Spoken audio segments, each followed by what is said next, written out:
Kayo po ba mga bossing ko ay isa sa mga nakakapansin na maaaring parang ikaw ay paborito ng kamalasan? Ako po ay mituturo sa inyo na isa sa mga pamamaraan upang sa ganon, goodbye kamalasan na po kayo mga bossing. Ano po mga simple natin na mga pamamaraan na pwede nating gamitin pampaswerte? Ganito lang po mga bossing, bukod po sa ating pong bawang ay pwede nating gamitin itong ating kuntil ng ating luya. Ito po isa sa mga subok na napakaswerte sa pamamagitan ng luya. Ano pa kung gagamitin natin ito? Ang kuntil mga bossing. Ito yung pinakasibol mga bossing ko ng luya. Kapag nakakita kayo ng ganito, huwag nyo itatapon. Ito po ay gamitin nating mutya or kaya anting-anting mga bossing.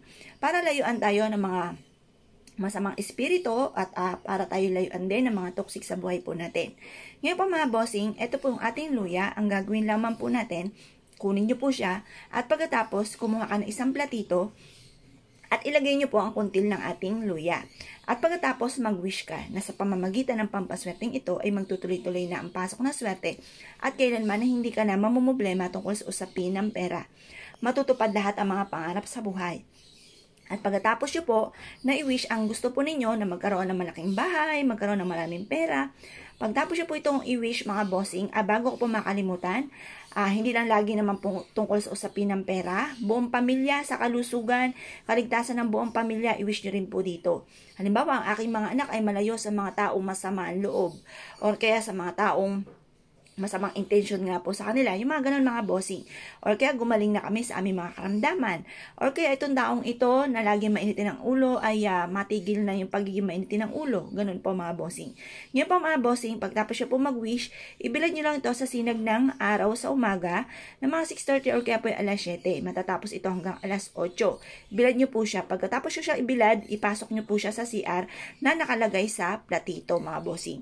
Pagtapos, hayaan nyo lang po dito mga bossing ko at mapapasin ninyo na kung dati-dati lagi may mga pagtatalo, lagi na lang may kamalasan, eto ay mapapasin nyo, lagi ka namang i-aadya ko sa lagi kay suswertihin. Kung naniniwala po kayo, subukan nyo po ito. Proven po ito mga bossing. Kayo mismo makakapansin na parang instant na kayo minamalas ay puro swerte ang dumarating po sa buhay po ninyo. Ngayon po mga bossing, bukod po atin sa ating sipag at tiyaga, kung ang malas ay tungkol sa pera, sipag at tiyaga, double time sa pagkayod, subukan nyo po ito at ito po ay mapapasin ninyo na lagi kang iaadya naman kung saan lagi kayo suswertihin. Ngayon po mga bossing, kung kayo po naniwala at nais po itong gawin, huwag na po kayo magpatumpik-tumpik pa, subukan nyo po ito, proven po ito na napakaswerte. Tapos, lagi nyo po sasabihin na swerte ako, makakamit ko na lahat ang mga pinapangarap ko, ito mga pagsubok na ito ay pagdadaanan ko lamang at hindi ko tatambayan. Makakamit ko lahat ang mga pinapangarap, magkakaroon ako ng napakaraming pera.